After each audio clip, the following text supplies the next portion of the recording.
Welcome to the show. I'm Olivia Nunn, and this is where we rise, rebuild, and remember that storms don't break us, they reveal us. So let's get into it. And I'm here with my good friend, Shawn Livingston, an Army veteran and someone that I just can't wait until you get to really dig into his story. So Shawn, thanks for being with me here today. My pleasure. Good to do it. Cool first full circle moment from when we first met to now. So it's awesome. Yeah. For our listeners, I met you, like 3-4 years ago in Texas. Yeah. We were in the circle of the conversation of substance use.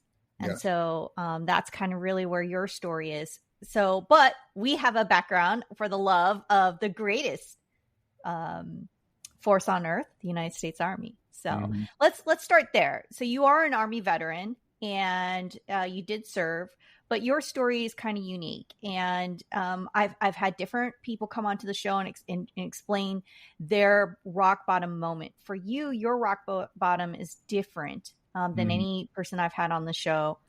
For you, what was yours? Rock bottom moment saw me. A lot of people would think getting kicked out of the military is their rock bottom. That was just the start for me. Was training to go to Iraq and got addicted to painkillers once they put me on them and left me on them for years. So that would quickly end up seeing my demise out of the military after deployment. Luckily, I'd made it right towards the end of my enlistment, and immediately started. As soon as I got discharged, immediately was in trouble with the law. I got a DWI within hours of leaving base, and then started getting arrested almost immediately. It had quickly developed into a heroin addiction from the pain pill addiction. And so rock bottom for me was literally sitting in a Texas prison cell. I was raised with a very good family. My mother's a teacher. My stepfather's a steel worker.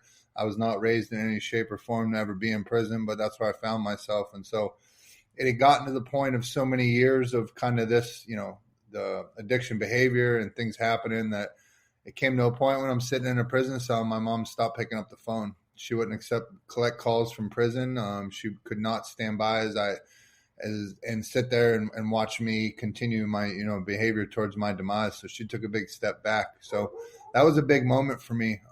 It's one of the most common questions I always get is, how do you deal with somebody who's suffering from addiction? And for me at that time, that was the line in the sand that I needed to draw. And that was the wake up moment for me that I really needed to realize, like, once mom stops picking up the phone, it's time to start to adjust some things.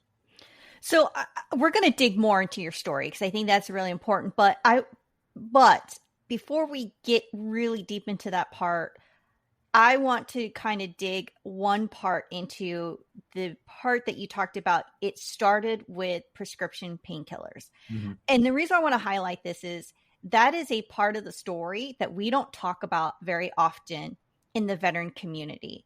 I feel like that's something that we sweep underneath the rug, although that happens a lot in our community. It's this dirty secret that's just like, shh, we're not going to talk about it. That we prescribe a lot of painkillers to kind of get through what we have to do during the day. But the dark side is that you can become easily addicted to that. For you, how fast did that happen? And what were you on that got you to the point where it led you from prescription painkillers all the way to heroin? Yeah. So I was originally on Percocet for my injuries, and they were giving me the steroid shots. And so I think part of it, part of my issue, number one, let's be clear, I was a partier anyways. If you were giving me stuff, I was happy. So, I'll take full fault for it. Now, the parts that I think are unfortunate is for me, and I know a lot of other service members that I've spoke to, is unfortunately the culture that the military breeds. If you're not serviceable, if you're injured, you must be faking, you must not want to deploy, all these things. And so that culture right there is what set me pushed me farther, that I need to take this medication. I need to mask this pain so I'm serviceable. I can deploy. People don't think less of me, because you start walking around injured and people start looking at you, a lot of different ways. And I'm very competitive. And so that wasn't going to be the case for me. And then I'd say the other part, you could look at it as a good or a bad thing. And, it's very easily readable, if that's the right word. It's very easy for us to walk into the VA or walk into the sick call or whatever and get these pills. anybody that goes to the VA now, if you go in there for something, you're going to walk out of there with 8, 9, 10 bottles of pills sometimes. That for me was an issue. I can remember the first time, it was pre-deployment. They had, I forget what you would know the proper terminology better than me, but basically they brought us in on a Monday morning and they were like, well, everybody's, we're doing a company-wide piss test. But if you want to be honest right now, you can fall out. And so they asked us if anybody wanted to be honest and fall out. And I fell out. And there was a big group of us that went into the first sergeant's office. And when she asked me what I was going to fail for, I told her painkillers, and she laughed at me and she said, get out of here. That wasn't like what they were looking for. So she hooked me up. That was awesome. You know what I mean? But that's truly not what I needed as far as addressing my issue. And then, we could keep going on and on. I'll always take blame for my actions and stuff like that. But I mean, I went into another first sergeant's office eventually and let them know that I had an issue. And he told me to go ahead and take the weekend and see how I felt on Monday. I was like, First Sergeant, you don't understand. As soon as I leave this office, I'm going to go get pills. And he goes, no, just take the weekend. We're supposed to go to the field. Just take the weekend, see how you feel. And when I came in on Monday, I told him that's what would happen. And when I came in on Monday morning and tried to self-identify, he told me it sounded like that it was a good time for a P test, and that was the initial P test that would get me out. And so there's a lot of things there within the military that I could be resentful for, but at the end of the day, it's it was my fault at the end of the day. So here you are. Prescription painkillers is what started on this road, and then you become a heroin addict.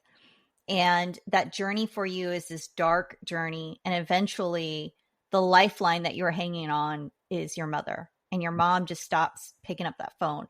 How long is that journey? Are we talking just a couple months? Is it a couple years? How long was this bottom for you that you finally realized that you had to take accountability and do something about it? We're definitely talking over the course of years. I ended up finally getting sober in 2017. I got out of the military in 2011. So we're talking, the couple years before me actually getting out and all the way through then. And so it was a lot of me in and out of treatment, me trying to, look for a Band-Aid to cure this. I didn't have a problem. And I didn't realize how well I operate and how well I do in structure. I did great in the military as long as I had that structure. And then once I lost that out of the military, I didn't have anything like that. And so getting back into those treatment settings and stuff like that, I did very well in treatment. It was just when I got out and I didn't have community and I didn't have all these other things. And I didn't understand that I didn't have the tools yet to even begin to try to combat something like this with your mental health, your spiritual health, and in your physical health as well. I love how you talk about structure and community. I just had a conversation the other day with a good friend of mine of how, while substance use wasn't something that I grapple with mental health, but how I was able to be a high performer and a high achiever in the military because of that structure, right? Yeah. That structure really kept at bay a lot of the things that I now struggle with, because when you leave and you hang up that uniform, that structure is not there. And so without that structure, you grapple with all the things that were kind of tucked away or locked away. And so I like that you are being open and honest with that. And then at the same token, when I was doing that work in the substance use space, one of the things that I do remember that was brought up, that oftentimes that the graduates from those programs, while they leave successful and clean, they will relapse because the environment that's around them outside of that institution doesn't have that structure. Yeah. So for you, you've experienced that. Yeah. And how did you know, or what did you do to create that structure for you so that you weren't constantly relapse and go back to those rock bottom moments? I tripped into it accidentally, to be honest. But let me go back real quick, because I think you were asking something that I didn't quite answer. You're talking about kind of how I graduated from pain pills to heroin. Once I was on those high dose painkillers, and that they would get more and more, whether if it was morphine or Dilaudid or anything like that, it came to a point where you're no longer getting high; you're basically getting well. As long as I have this pill each day, that I'm well, I can operate. You know what I mean? I'm not messed up. It's not like I'm nodding out in the corner, but you literally, it's a drive to not be sick every day, to not be in withdrawal. And eventually when you're faced with this, all of a sudden the pills dry out, there's no more prescription, but you're feeling like this, and I got to go show up to work, or I got to go maintain that I still got everything together. A lot of people, and I don't care who it is, people think that jump is a big jump to make from painkillers to heroin, but it is not, especially when you realize that it's, basically the same thing. And so, unfortunately, whatever was in me, as I did drugs going up kind of the ladder, there was nothing in my brain or my head that let me know, like, this is bad. I shouldn't be doing this. I never had any qualms about it. It was as normal for me to wake up at one point and stick a needle into my arm as it is for most people to wake up and brush their teeth. But I needed to do the work, and I needed to find out why. So that was kind of answering that. Back to your original question a second ago, is what I did was, number one, I stood in front of a judge. I'd finally got my third and my fourth felony for heroin possession. And around this time in my life, I've lived all over the country. I was in the military. I hung out in all the bad neighborhoods. And I thought I was a real tough guy. I was a tough guy up until the day that I stood in front of a judge, and he looked me dead in the eyes and said he wasn't going to sentence me to anything under 20 years, that I needed to learn my lesson, and he was going to charge me as a habitual criminal. And so all the tough guy stuff for me at that moment went right out of the window.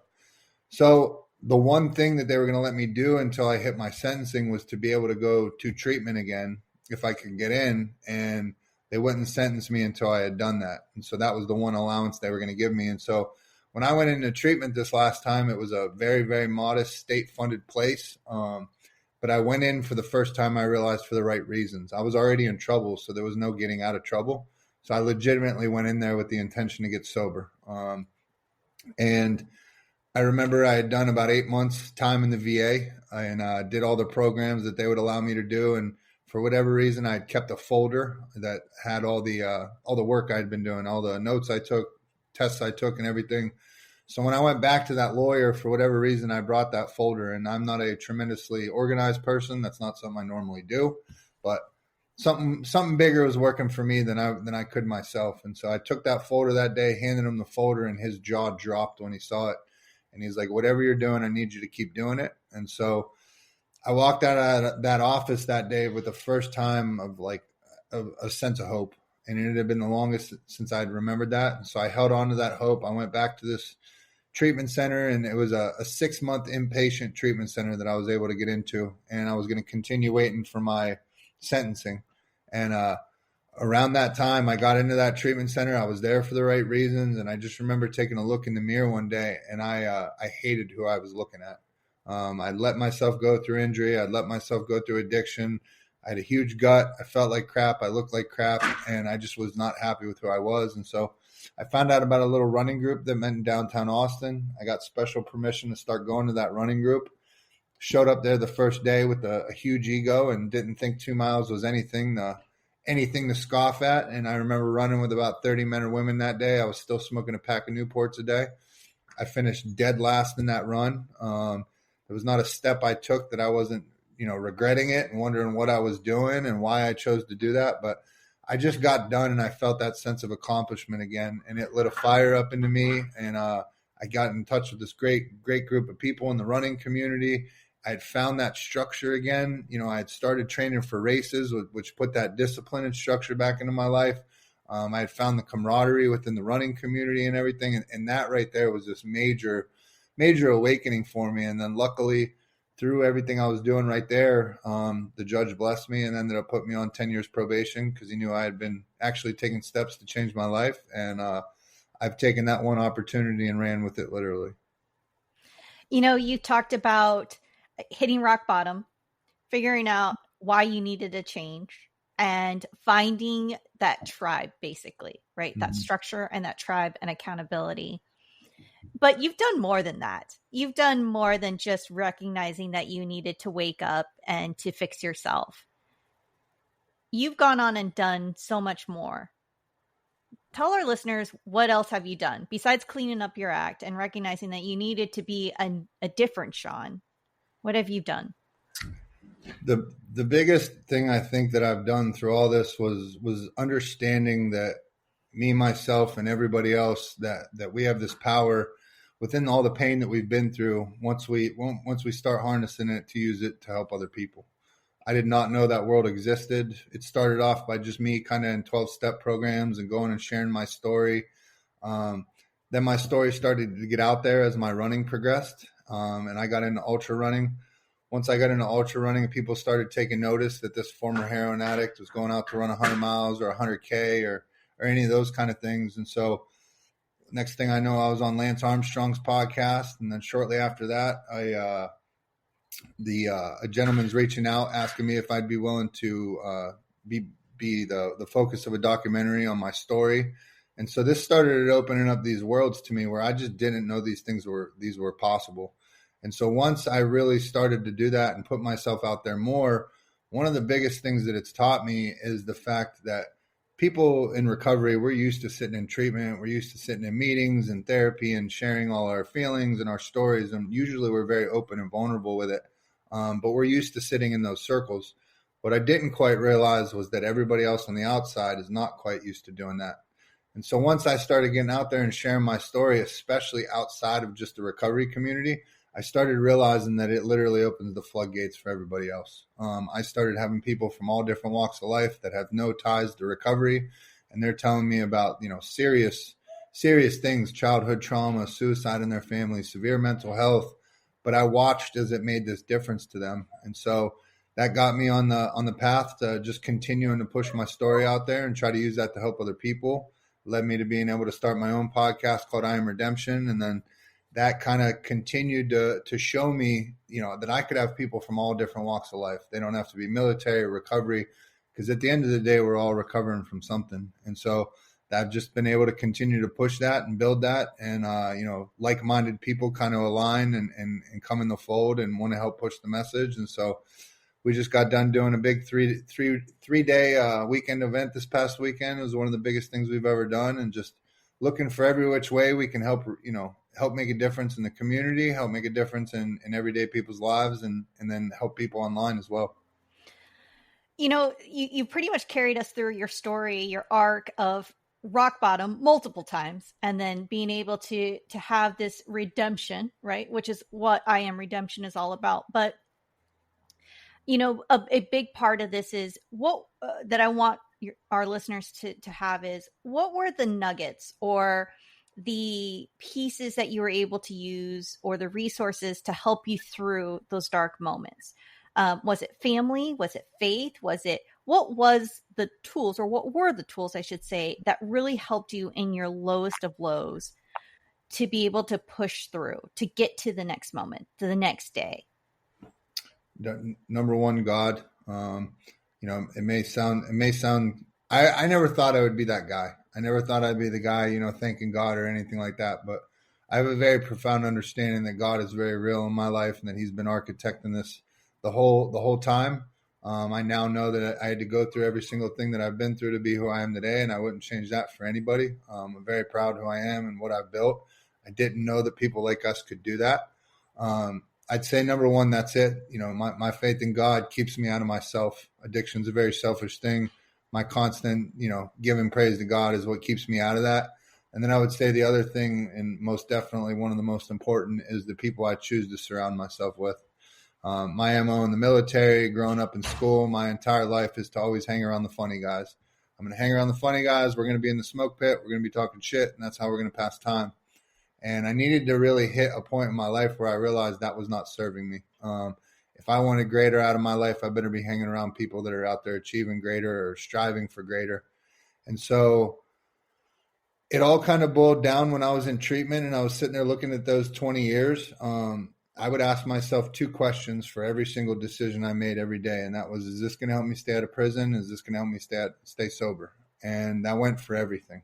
That went for what food I put in my body that day. That went for if I was going to wake up and run that day, the people I choose to sit by in class. It went for everything. And I did it so much where it just became a working part of my mind. There were days where it was too hot outside or it was raining and the alarm would go off and everything in my brain and my body is telling me I should just hit the snooze button. But I would literally have to ask myself, is me hitting the snooze button like I have most of my life, is that different than what I've been doing? Is that gonna help me stay sober? Is that gonna help me stay out of prison? And so no. So then I had to get up and go out and run those miles. And so that put me into like the perfect, kind of routine and way of thinking. But at the end of the day, understanding that like right now in my life, I have more in my life than I've ever had. And it is, I'm not sacrificing it for anybody. I know where God wants me. I know God has a purpose on my heart. And unfortunately, like I hope I can help everybody, but I don't have time to chase people.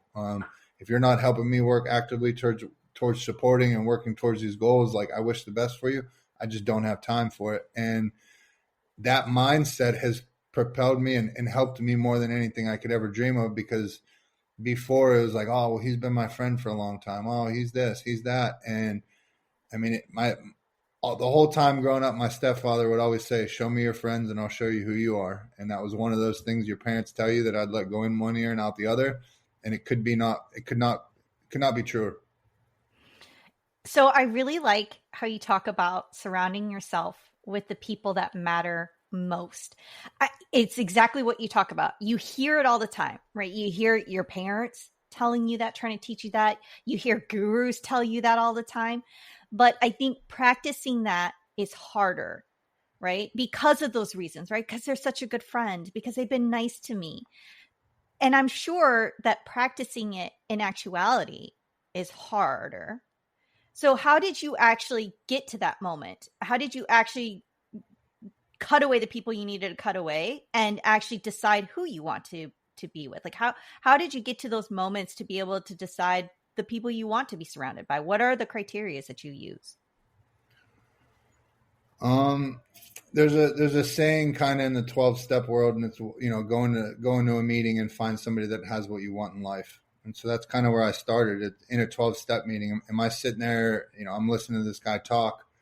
I'm thinking about asking him to be my sponsor. Is he honest? Does he have friends? Does his family talk to him? Does he hold down a job? Like all these basic things. And so once I found that, being out in the running world and surrounding myself around these badasses that are running these crazy races, like then the next thing I know, I'm running crazy races. And the next thing I know, I'm winning crazy races and just continuing to like do that. But I would have never found that had I not gotten out there and been willing to get outside of my comfort zone and challenge myself. And so, I choose to work out at a gym where there's pictures of these monsters on the wall that are bigger than I'll ever be. But like I look up at them every day and I know that's what I'm working towards. Whether I ever get there or not is to be determined. But it's just constantly being around these different tiers of people and these people that are, business successful, are they family successful, and all these. And all I know is I used to go around in my life with this ego that I was some leader. And all I know is every time I hang around people that did dope, I did dope. And so I don't know what kind of leader I thought I was, but now life is very, very different. And it is not easy. Very, very good friends, if not best friends, I've had to cut out of my life for one reason or for another. But I think as you continue to work towards these goals, and a lot of that makes people uncomfortable. There's a very, very good clip of who's the gentleman that does Medea and all that? Tyler Perry. Tyler Perry is receiving some award and he gives a speech, and it's a powerful speech. And he talks about, you come in contact with people in your life that you think are going to be there forever, and maybe they were only meant to be there for a season. Then he also talked about looking at it like a rocket ship. Like when the rocket starts off, eventually it gets to a certain point where the burners and everything falls off, and it's not necessarily their fault. They just weren't meant to go to those heights. And so that's kind of the way I kind of rationalize it and look at it. Things have changed for me as things have gotten, more successful or more, whatever you want to call it. And so it's just making sure that character wise and integrity wise, like these people align. And I know like these are usually people that are working towards very similar goals in their life. And, we live in a world, especially once you start dipping your toe in social media and podcasting and all that, it's like you get around people with big followings and some people start getting weird and all that. And it's like, I live in a world where the people I surround myself understand and realize that we all rise together. You and I only look stronger for doing something together. You're a strong woman in the veteran community, in the world, and everything like that. So absolutely, I'm doing doing your show. I don't live in this world where I think, if we do something, my people are going to unfollow me and go to her, or whatever world these other people live in. And so it's a non-negotiable thing in my life. I will only surround myself around people that are smarter, better, stronger, and everything more than I am. I love the analogy that you reminded me. I've seen that one, and I think it's a beautiful analogy. Especially like when you're a giver, right? When somebody that is a giver, which is something that I am, I want to see the best in people. And sometimes in holding to the best in people, I kind of hold on. And sometimes I hold on to relationships that I really shouldn't. Yeah. And they tend to eat away. But I love that reminder. So talk to me, what is next for you as you continuously build and grow? What is the next thing for Shawn? I mean, you've been very successful in being able to be honest, to be authentic, and to really show that there is truly redemption from hitting rock bottom and to be able to rise, that you can truly change the journey that you are on. So what is next for Shawn? I wish I knew.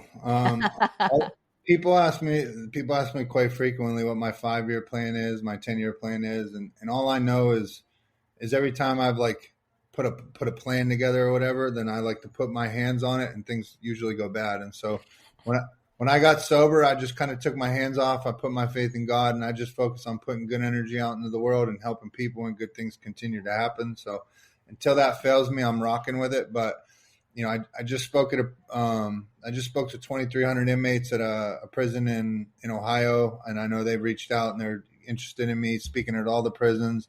They're interested in me bringing in, my whole concept of redemption crew and everything in there. So, I mean, that couldn't be cooler. I got to go do that. I felt like Johnny Cash walking in there to be able to go speak to all those guys, and know that I could do it and hold my own in there. And really just doing, I think, especially after the success of this weekend and kind of having our redemption weekend, I think doing more events like that, because I think you can have a sober recovery event, but when you start adding in, group workouts, community rucks, community runs, raising money for good causes, there's no reason especially in Austin, Texas, that we can't do that every month, every weekend. And so really just trying to continue to utilize my story to show people that they're capable of so much more, that there's these amazing communities out there, that it doesn't just start at getting sober. That's just, it doesn't end at getting sober. That's where we start, and then we build on it. And so just being able to continue to do cool stuff in the community. And then in a very wild twist of events, they're trying to make the documentary into an actual film now. And so they're out there raising the money for it, and they have everything all set. And so it's just, also, going back to understanding God has been architecting this all. It's very cool. You're asking what's next. It's very cool for some of this stuff to kind of have happened before, with like the documentary or any of that. Like at the time when the documentary is coming out, I'm newly sober. I'm fresh out of treatment. I'm very vulnerable and raw. And so going through that kind of emotional roller coaster with the family, and then through a process like that, you hear something, and then they go into editing for months, and then they're going to talk to this distribution. And it's this up and down roller coaster of like, man, this is the biggest thing that ever happened to me. What if it doesn't happen? And then COVID hits. So it's like, I went through all these things. And so now to be able to sit in meetings and for this to even be a conversation, I'm just kind of able to be like more present in the moment and just appreciate that it's even a conversation, as opposed to being so hung up on if this happens, if that happens. And so I'm very present, and being able to enjoy some of these moments that are happening right now. But my goal is to just continue doing cool stuff in the community, continuing aligning with powerful people, and seeing the impact we can have. No, I think that's awesome, and congratulations. Thank you. So for the listeners, oftentimes in the work that I do, especially when it comes to advocacy, I get pushback when I say that everybody has the power to create change, whether it's giving of your time, of your resource, and money. And the pushback I get is, well, Olivia, I don't have the time. I don't have the money. I'm not somebody who's rich. I can't give hundreds and thousands of dollars. And this is the part where I think that people don't realize it's 10 minutes of your time. It's $10 of your, of your income, of your wallet. So coming from your world, What can people do to help a community that struggles with addiction? What can they do to help people that are on the road to recovery, that they're trying to build a community where there is structure, where that they can build a healthy life, where that they don't have to struggle with that on a daily basis, where it's just normal for them to be healthy? What can they do for those people? The two things I'll say. Biggest, the number one thing, and it's probably the hardest thing to do, is for people to actually talk about it. Um, there's one of me in almost every family. You'd be hard pressed to find somebody that's not touched by addiction or mental health in some form or facet. When I go up and speak, one of the first things I usually say is I'm willing to bet everybody in this room has somebody close to them, or a loved one who suffered from mental health addiction, and every eye locks onto it. And so if you ever do watch the documentary, there's a part in there where my mother talks about, like, me, I was my family's biggest kept secret for years. People would come up to them, ask them how I'm doing. Last they knew, I was in the military. They have no idea I'm sitting in jail, prison, rehab, whatever it is. And so she would have to lie. And that's what every family does. That's what every friend does. The only reason there's a stigma in this country is because we don't talk about it. And so the more people get out there and talk about it and understand, like, being ashamed that you have a family member that's suffering from addiction is like being ashamed of having a family member that suffers from cancer. You know what I mean? There's a lot of times there's underlying causes to people that happen to them in childhood. There's reasons they're using drugs. They weren't just reckless and say, "Oh, I'm gonna shoot heroin today." There's a reason they're trying to fill that void and kill that pain. So I think number one there, and I think number two is getting people to understand. There's a story I always tell. One of the first places I ever discovered in Austin, Texas, is a place called Town Lake. It's a very social part of the trail. There's a 10-mile trail around Lady Bird Lake right downtown Austin. You can go out there day or night, rain or shine, and there's people running from all different walks of life. Well, one of the times I was out there, I come from Youngstown, Ohio. There's nothing like Town Lake where I come from. And so me and my friends were out there running, and we came up to a place called Zucker Park. And I looked out in Zucker Park, and there's like 200 adults running around with broomsticks in between their legs and hula hoops everywhere. And I start busting out laughing, and I'm wondering what these crazy people are doing. And my buddy's laughing at me, and he lets me know they're playing that game from Harry Potter. It's called Quidditch. Yep. And I remember laughing at the people as we ran, and it started to sink in on me where it was like, man, those people are out there doing something right now that I didn't quite know how to do yet. And that's how to, like, go out and have good, healthy, sober fun. And so for a lot of people that get sober in Austin, I try to push them. It's like we live in an amazing place where there's running, biking, rock climbing, art, music, Quidditch, whatever it is. But, like, there's good, healthy communities out here that are passionate and they're doing something positive. And so what I try to get people to do, or whatever your passion is, whatever you love about it, like, there's other people that love that too. Create a group. Create a group and invite people in. Like, you'd never know. I would have never known I would have gotten into running. Just like other people who are newly getting sober didn't know they were into art, or didn't know they were into music or Quidditch. And so it's like being able to have those kind of outlets and those things for people, because I've been sober for a little over 8 years now. And back in January, for the first time ever, I hit a very, very tough mental health slope. I'm sitting there thinking about suicide. I was depressed. And if you looked around in my life, it was nothing but blessings. There was no rationale to why I felt like that. But because now I've been there before, and I knew immediately, it was like, wait a minute, I've allowed myself to get busy building I Am Redemption. Like, haven't been going to run groups, haven't been plugged in with my community. And so literally at that moment, I knew, all right, every day this week, I'm back at a run group. Boom, I signed up for a Spartan this weekend.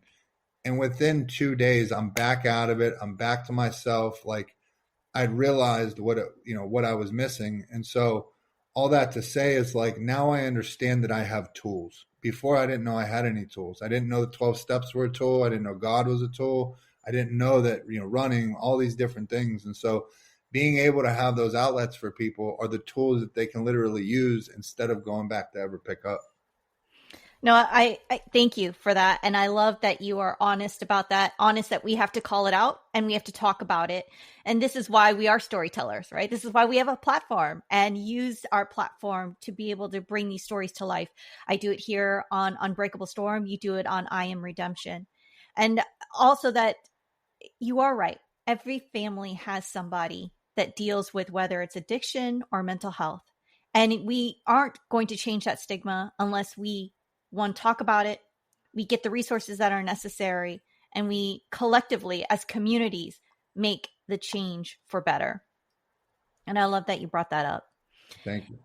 And also that I love the fact that you brought up that it is an ongoing process, whether it is that it's addiction or mental health. It's not a one-time, hey, I'm done and I've passed the process, or I've done the 12 steps and I'm good to go. It is a lifelong process that you will constantly have to face, assess, determine if that's going to be your roadblock yet again, or if you're going to be able to go back on, through, or around, right? Especially when it comes to mental health and addiction, that it is a constant journey. Yeah. And knowing that you need to have resources and you need to have tools to be able to combat that. And so thank you for providing that for our listeners. Absolutely. Shawn, you have done so much in such a short amount of time. You've lived through a lot and be able to come through so much. And like you said, you've had blessings. You know that there's so much more for you to do. What's the last thing that you want my listeners to really key in on, and everything that has happened and what's yet to come? There's nothing, I can remember going back to the treatment center that I went to for the first time, and it was after the documentary had been made and they showed the film there, and the gentleman who ran the treatment center, he loved talking about me, he loved telling my story. And I remember walking into the treatment center that day, and all the men and women that were sitting there, they were like, "Oh, you're the 100-miler guy. Like, I could never do that. I could never do that." And they were so wrong, because I was never a runner growing up. There's nothing special about me. I didn't run track. I didn't run cross country. I didn't know human beings could ever go run 100 miles. I didn't even know that was a thing. But I promise you that if I'm capable of that, anybody is capable of that. We are capable of so much more than we give ourselves credit for. And, you talking about people in recovery or people just regular everyday people, I spent many, many years introducing myself as, "Hi, I'm Shawn, I'm an alcoholic. Hi, I'm Shawn, I'm an addict. Hi, I'm Shawn, I'm a dope fiend." Like, whatever variation of that you want, I've said it. And for me, it was like I beat that into my psyche. And after going out and accomplishing, I remember running my first 100K. I remember taking a look around after that race and was like, you know what? Like, I might have the addiction gene, but I am capable of far more than I'm giving myself credit for. This is not what drug addicts do. This is not what dope fiends do. And it was this major moment for me. And so getting people to understand, like, it all lies within you. Get outside of your comfort zone. Sign up for something that makes you uncomfortable. Like, it may sound cliche and you may think this fitness thing is a fad or whatever like that, but they do not, all they want to talk about is medicines. They don't talk about physical fitness. They don't talk about movement. They don't talk about what it does for our mental health, our spiritual health, the people that it puts you around. So, like, I implore you, like, wherever you are at, find a gym, find a running group, find a rock climbing group, find a Quidditch group, find something, try it, find your people and get out there and start trying to accomplish some tough things and watch what it does for your life. I love that. Freedom begins where fear ends. I love that. That's basically what you said. Shawn, where can my listeners find you? I am Redemption on everything. They can message my personal Shawn Livingston page, but I'm always on my personal page is not important to me. The I Am Redemption one is. I'm trying to, always grow the mission, always grow the community. So everybody's free to tap in. We have a Thursday night support meeting. It's open for everybody. We're all recovering from something. It's Zoom. They can always go to my page and find that. If they're local to Austin, we got a Saturday run group every Saturday morning, Monday night men's meeting. So just Google I Am Redemption. They should be able to find me. Thank you, Shawn. Thank you so much for spending time with me on the show and being able to part nuggets of wisdom from your rock bottom moments and rising to your redemption. My honor, my pleasure. And the next time you're in Austin, I need you on I Am Redemption. So let me know. Absolutely. Absolutely. Thanks for being here. Keep rising, keep speaking your truth, and remember, you are the storm.